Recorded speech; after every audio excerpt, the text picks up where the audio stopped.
Good morning, beauties. Last night, I had a discussion with a friend of mine, and he was telling me how he had training, and as he was observing the room, he noticed, that there are a lot of women in the room, and that I guess something that I had said in my relationship seminar, he remembered. And so he was taking inventory of the room, and he noticed that there were a lot more married white women in the room than anything else. And I get a lot of this same question: why aren't there a lot of black women that are married?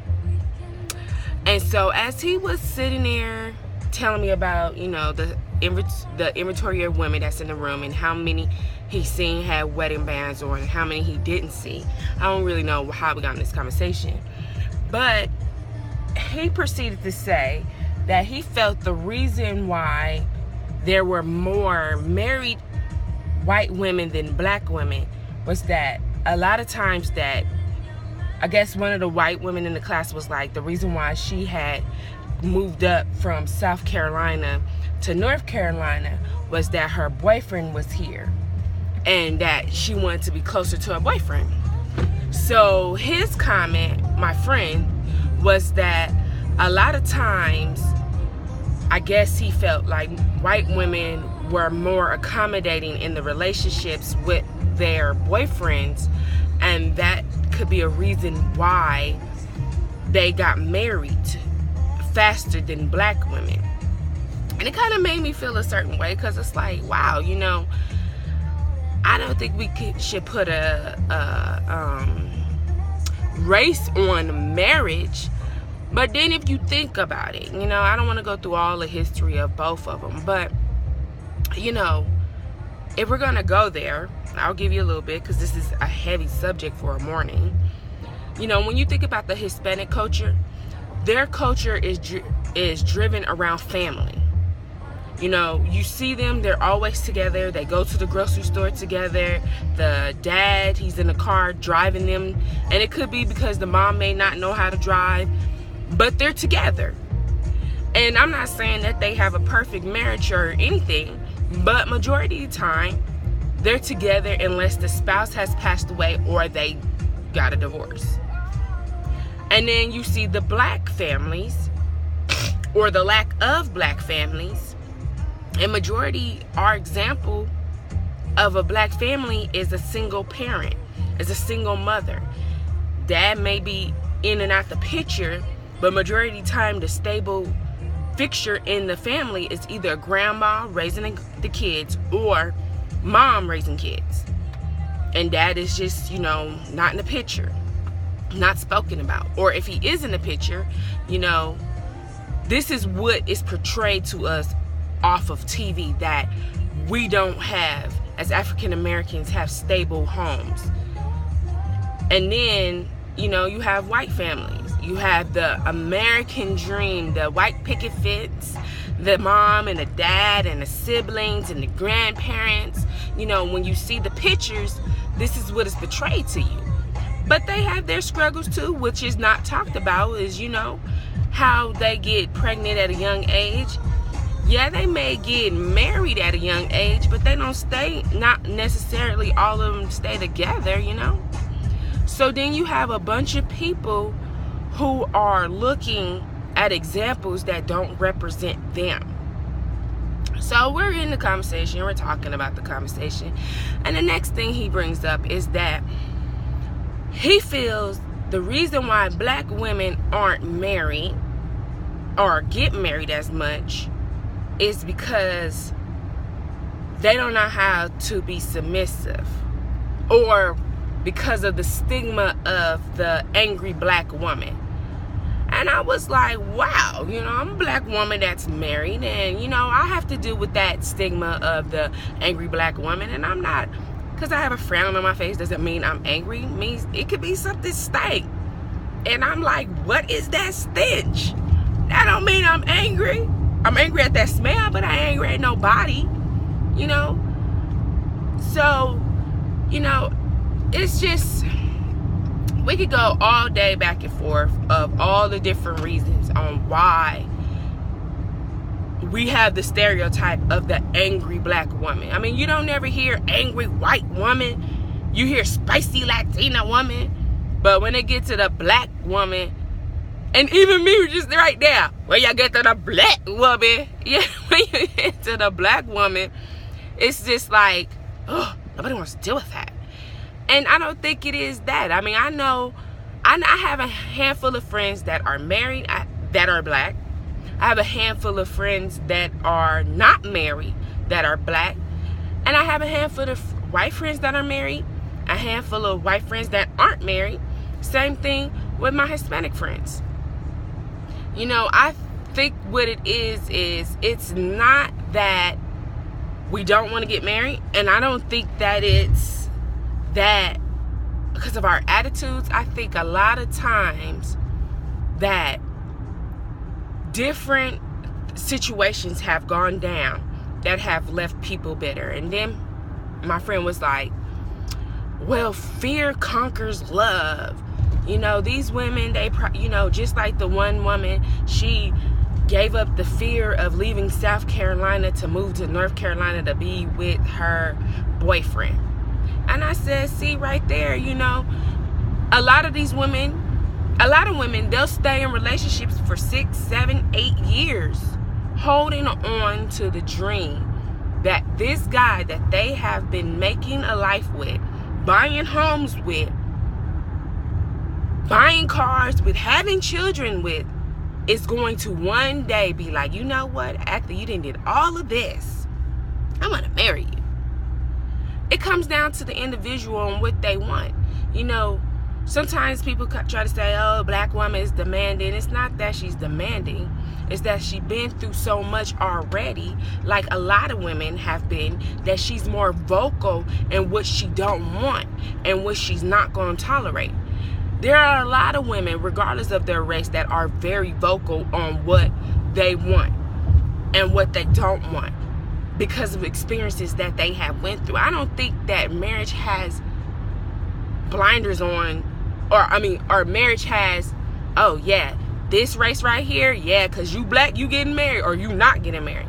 I think it has to do with the individual. I think it has to do with the person that they're dating. I think it has to do with standards that you have for yourself. I think it has to do with backgrounds. I think it has to do with past hurts that you haven't gotten over with, or things that you're willing to tolerate just so you can be married. And anybody can get married. Anybody can get married. The true test is, can you stay married? And not just stay married, but can you stay happily married? I'm not talking about happily ever after, Prince Charming, Snow White, Cinderella. I'm not talking about that. That's fake. That's Disney. I'm talking about, he get on my nerves. I can't stand him, but I love him. And we gonna make it work. I'm not forcing it, but we love each other so much that I'm willing to pray on myself, to ask God to help me. I'm talking about compromising. I don't want to live there, but if this is what's best for us, best for your career, best for what's going to happen, I don't mind taking a back seat until it's my time.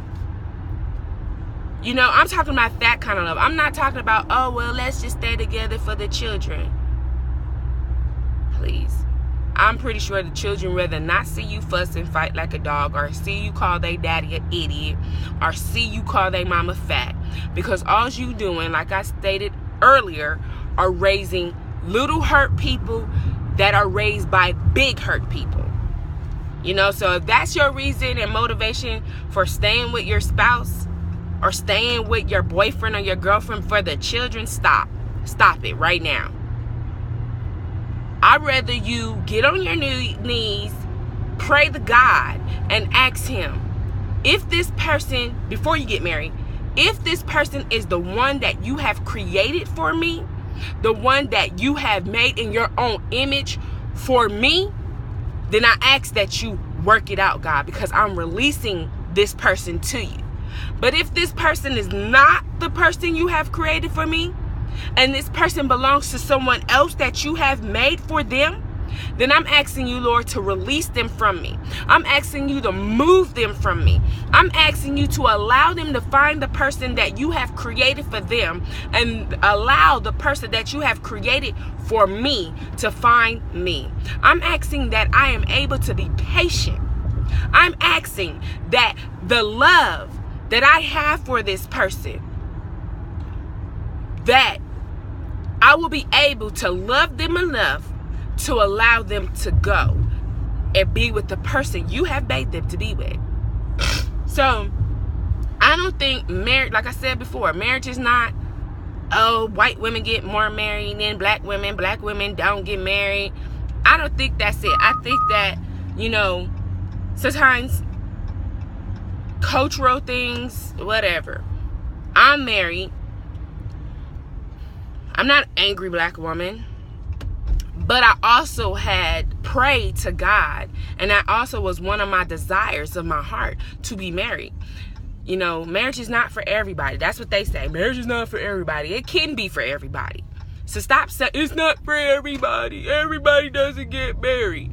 If you want to be married, if that's your desire to be married, then believe and trust God is going to allow you to be married. Stop looking at all the factors. Well, my mama wasn't married and my grandma, well, that was them. That's not you. You do not have to take on their baggage and make it yours. You need to stop claiming things, negative things.